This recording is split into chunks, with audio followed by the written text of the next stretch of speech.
Good morning, everybody. This is Mr. Rader, Economics, Quality of Life, April 20th, 2020. And what we're going to all begin today is the summary section for the Quality of Life Innovations proposal. As I mentioned at the very beginning of the project, the summary is the very first thing that goes in the portfolio that you're putting together. It serves as an abstract for your entire proposal. So we want to make sure that we put our best work out there. So to kind of get you to think about this, the opening quote is from Oscar Wilde, and he says, "You don't get a second chance to make a first impression." So what I'd like you to do in your Google Docs is to insert a comment where you make a text-to-text, a text-to-self, or a text-to-world connection. Okay, so big picture, I want to take a minute and kind of show you all what the final table of contents is going to look like and to reference where we are at right now in the process, okay?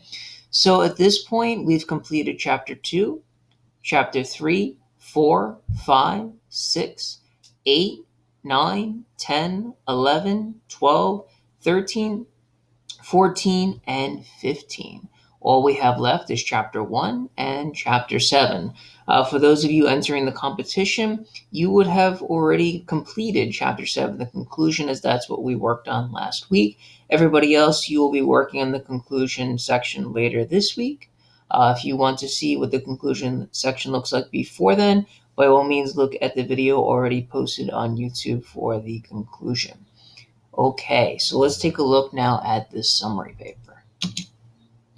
So what is the overall purpose of the summary paper? What I'm going to have you do is read through the guidelines and a sample paper, and then write down what you need to do in order to be successful in the document.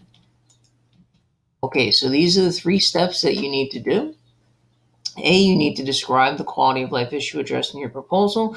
Remember, this is the very first thing that the reader would see. They know nothing about your quality of life topic besides what you tell them. So you want to be very, very specific about that. You want to include a very short summary of your research findings.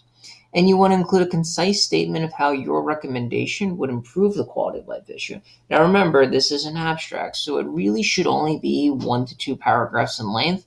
This is something that's very, very important, that you look at the details that you could put into the summary rather than a broad overview. So you want to consider what are the key essential components of the entire proposal that you could summarize within the context of a paragraph.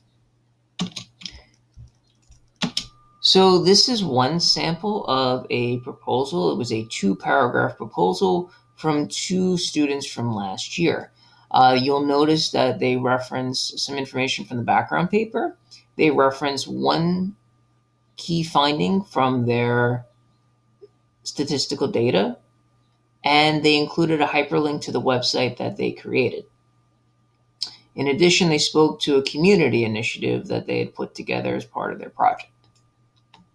And this is a second summary section. Again, I want to just emphasize that this is just a sample. It's intended as reference material. You do not need to write any notes to the margins unless you wish to do so, unlike the first sample where I do want you to take notes.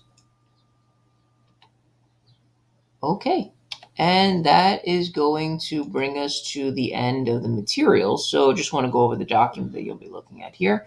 Again, it's the same general set of questions for the do now and the transition. So remember, this is an abstract for the quality of life proposal.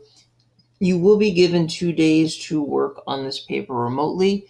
And remember, it should be 1 to 2 paragraphs in length. It's very important that you keep it brief. Again, this is the first example, and this is the second example.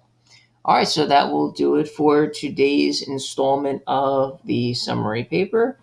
I hope that you all have a nice day, and please reach out if you have any questions.